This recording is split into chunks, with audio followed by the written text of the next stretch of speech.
This is a question from January 2009, Module 4, Question 2, and again it's a question to do with ideal gas and with internal energies. So a metal crystal has a lattice of positive ions through which electrons can move at random. The ions in the lattice vibrate. Detail the contributions to the internal energy of the metal crystal. So the kinetic energy comes about because of the that's due to the movement of the electrons. That's their translational energy,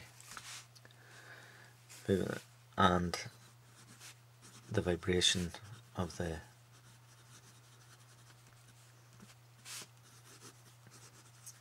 lattice. So we've got a vibrational element and we've got a translational element. The potential then comes from the intermolecular forces.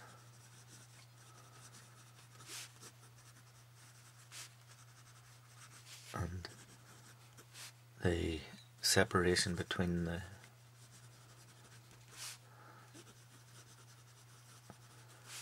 atoms. Okay. So that's what gives us the potential energy in that.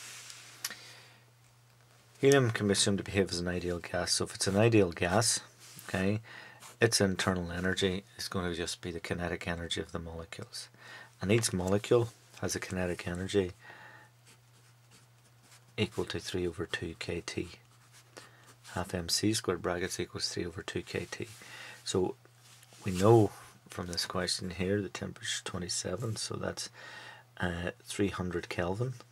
So we've got that the kinetic energy is equal to 3 over 2 times, and K then is 1.38 times 10 to the minus 23 times 300. Right, so that's the kinetic energy of 1, and that's just for one molecule. The other thing then that we have is that there are 1.2 moles is equal to, well, that's equal to 6 times 10 to the 23 times 1.2, and that's the number of molecules.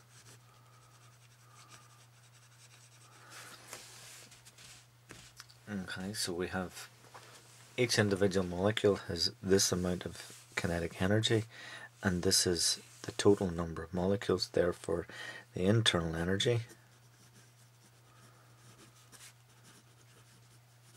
is equal to, well, it's equal to 3 over 2 times 1.38 times 10 to the minus 23 times 300 times 1.2 times 6 times 10 to the 23. Multiply all of that out to give us the internal energy, and that's equal to 4,500 joules. It's actually equal to 4,490 joules. So 4490 joules. Alright. World-class sprinter of mass 80 kilograms can run 100 meters in 9.8 seconds. Calculate the ratio of the internal energy to the average kinetic energy of the sprinter. So we have 4,490 divided by, and then it's a half, times 80 times v squared, so that's 100 divided by 9.8 squared. Put that all in, and that gives a ratio of 1.07. So a ratio of 1.07 to 1.